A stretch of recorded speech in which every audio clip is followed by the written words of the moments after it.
कार्य क्षेत्र मिला है वहाँ है, तो वहाँ अगर हम काम कर रहे हैं तो वहाँ भी मुझे ये लगे कि मेरा तन और मन के सहित मैं वहाँ काम कर रहा हूँ, ज़बरदस्ती नहीं, किसी मजबूरी में नहीं कर रहा, बल्कि मैं अपनी खुशी से कर रहा हूँ। उसके लिए कुछ अभ्यास हमेशा करें। सुबह उठते, रात को सोने से पहले हमारे मन की स्थिति क्या है, कैसे विचारों के साथ हम सोते हैं। ज़्यादातर क्या होता है, यहाँ वहाँ के ख्यालात मन में रखे हुए हैं और हम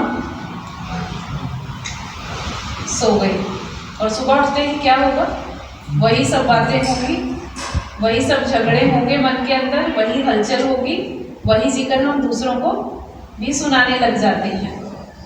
तो ये सब बातें हमारी मन की शक्ति को बढ़ाएंगी नहीं, क्या करेंगे, वही कम करेंगे। अगर इसके बजाय मुझे खुश रहना है, अपने आप से भी और औरों को भी खुश रखना है, तो सबसे पहले तो मैं अपनी सुबह एक अच्छी सुबह बनाऊं।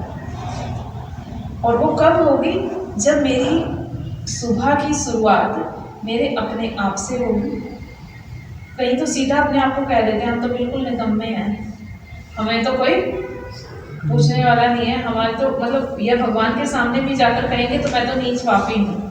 तो अपने लिए जब ऐसा सोचेंगे तो हमारे मन कभी भी शक्तिशाली और खुशियों से भरपूर नहीं हो सकते, क्योंकि हमने तो अपने आप को सोमान ही उल्टा दे दिया, हमने तो खुद ही अपने आप को गिरा दिया।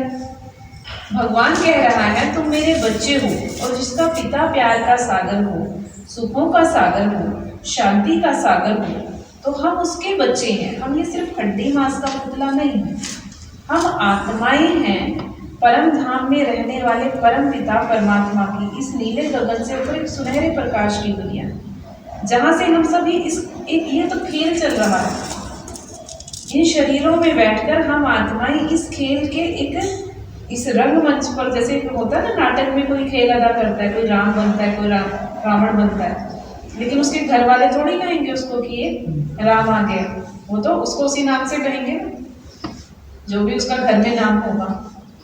राम कब तक है, वो जहाँ स्टेज पर है। तो यहाँ की स्टेज पर हम किसी के भाई हैं, किसी की बहन है, किसी के बेटे हैं, कोई किसी का पति होगा, कोई किसी की पत्नी होगी, वो तो यहाँ तक का एक रोल है। उससे अलग मैं उस परम पिता परमात्मा का सच्चा बच्चा हूँ, जो था भी, हूँ भी और रहूँगा भी। और जो बाप के खजाने होते हैं वो किसके लिए होते हैं, अपने बच्चों के लिए होते हैं ना, अपने बच्चों को देते हैं ना वो। और वो प्यार का सागर, उसके पास प्यार का खजाना अथाह सागर होना क्या है, मतलब इतना अथाह खजाना है कि पूरे संसार को भी वो प्यार दे तो कम नहीं पड़ सकता। शांति का भरपूर खजाना है, सुखों का भरपूर खजाना है, और हम अभी भी मांग ही रहे हैं उससे, सुख दे दे, शांति दे दे, और फिर अपने को नीच पापी कहकर उठ जाते। तो पहली बात तो ये सुधारो, कभी भी अपने आप को कोई नीचा शब्द नहीं बोलो, कोई गाली वाला शब्द अपने लिए नहीं बोलो। ऐसे शब्द बोलो जिससे हमारी शक्ति बढ़े, जो असली है हमारे लिए, जो परमात्मा ने हमें बताया है।